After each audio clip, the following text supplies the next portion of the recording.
Whispers in the Dark, the tale of the Midnight Stalker. The small town of Ravenswood had always been a quiet, close-knit community where everyone knew everyone. Nestled deep in the forest, surrounded by towering trees and misty hills, it seemed like the perfect place to escape the chaos of modern life. But beneath its picturesque surface, Ravenswood harbored a dark secret, one that would soon plunge the town into a nightmare from which it would never fully recover. Chapter 1. The First Murmurs. It began innocuously enough, with whispered rumors and uneasy glances. People spoke of strange noises in the night, shadows moving where there should be none, and a sense of being watched. At first, these stories were dismissed as the overactive imaginations of a superstitious community. But as the days turned into weeks, the murmurs grew louder and more insistent. The first body was found on a crisp autumn morning. Clara Harper, a beloved schoolteacher, was discovered in her home, her life brutally snuffed out. The scene was a ghastly one, with signs of a struggle and evidence of unspeakable violence. The town was shaken to its core, and fear began to creep into the hearts of the residents. Chapter 2. The Arrival of the Detective. Detective James Caldwell was called in to investigate. A seasoned investigator with a reputation for solving the most complex cases, Caldwell arrived in Ravenswood with a sense of determination and purpose. He quickly realized that this was no ordinary case. The brutality of the murder, coupled with the lack of any clear motive or suspect, suggested something far more sinister. As Caldwell delved into the investigation, he discovered a pattern. Clara Harper's murder was not an isolated incident. Over the past decade, there had been a series of unsolved disappearances and unexplained deaths in and around Ravenswood. Each case bore eerie similarities, pointing to the work of a serial killer, one who had been operating in the shadows, unnoticed and undetected. Chapter 3. The Shadow Stalker. The townspeople began referring to the killer as the Midnight Stalker, a name that sent shivers down their spines. Caldwell pieced together a profile of the stalker, a cunning and meticulous predator who carefully selected his victims, leaving little to no evidence behind.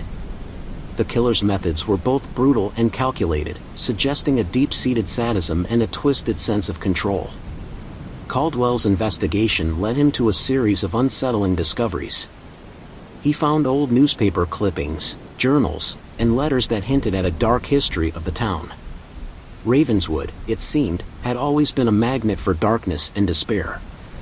There were tales of witches, curses, and unsolved mysteries dating back centuries. The Midnight Stalker was merely the latest incarnation of this malevolent presence. Chapter 4. The Discovery. One stormy night, Caldwell received an anonymous tip.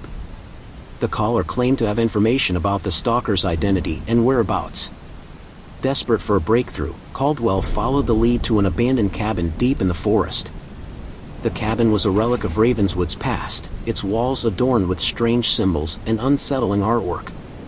Inside, Caldwell found a trove of disturbing evidence, photographs, personal items from the victims, and detailed journals chronicling the stalker's actions.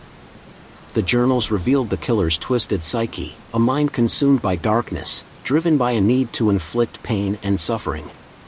The stalker saw himself as a harbinger of doom, a being chosen to cleanse the world of its impurities. Chapter 5. The Chase. Armed with this new evidence, Caldwell intensified his efforts to track down the stalker. He enlisted the help of the townspeople, urging them to stay vigilant and report anything suspicious. The town was on edge, the fear palpable. Nights were filled with anxious whispers and the constant fear of becoming the next victim.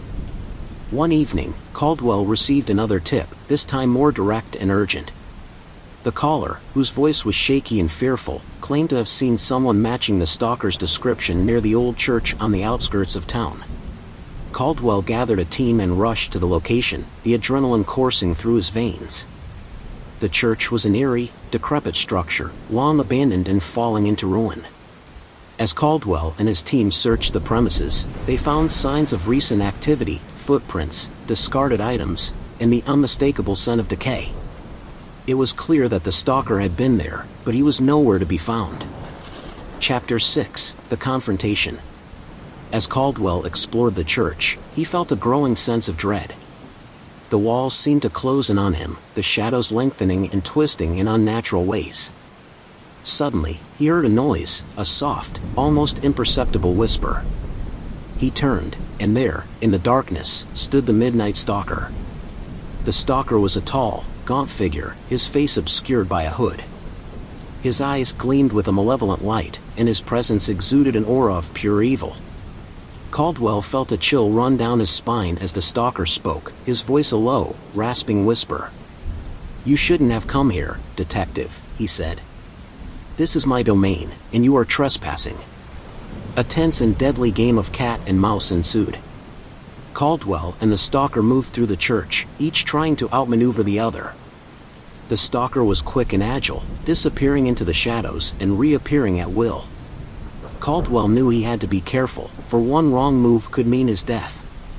Chapter 7: The Revelation. In the midst of their deadly dance, Caldwell managed to corner the stalker in a small, dimly lit chamber. As he approached, he could see the fear and desperation in the stalker's eyes.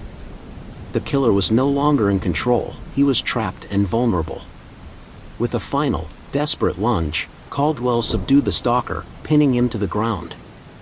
As the police arrived to take the stalker into custody, Caldwell removed the hood, revealing the face of a man he had never seen before. The stalker was an ordinary-looking individual, his appearance belying the horrors he had committed. As he was led away, the stalker turned to Caldwell and smiled, a chilling, knowing smile that sent a shiver down the detective's spine. In the days that followed, the stalker's true identity was revealed. He was a drifter, a man with no fixed address or ties to any community. His journals detailed a life of isolation, filled with anger, hatred, and a desire for revenge. He had come to Ravenswood seeking a place to hide and found a town ripe for his twisted games. Epilogue: The shadows linger. The capture of the Midnight Stalker brought a sense of relief to Ravenswood, but the scars of his reign of terror would never fully heal. The town had been forever changed, its innocence lost to the darkness. Caldwell left Ravenswood, haunted by the memories of the case and the knowledge that evil could lurk in the most unexpected places. The stalker was sentenced to life in prison, but his legacy lived on. The whispers in the dark, the shadows that moved on their own, and the sense of being watched, all of these remained, a constant reminder of the horrors that had once plagued the town. Ravenswood slowly returned to a semblance of normalcy, but the fear never fully dissipated. The residents knew that while the Midnight Stalker had been caught, the darkness that had drawn him to their town still lingered. They learned to live with their fear, always watching the shadows and listening for the whispers in the dark. And so, the tale of the Midnight Stalker became a legend, a cautionary story told around campfires and whispered in hushed tones. The town of Ravenswood remained a place of mystery and intrigue, a place where the line between reality and nightmare was forever blurred. Don't forget to subscribe.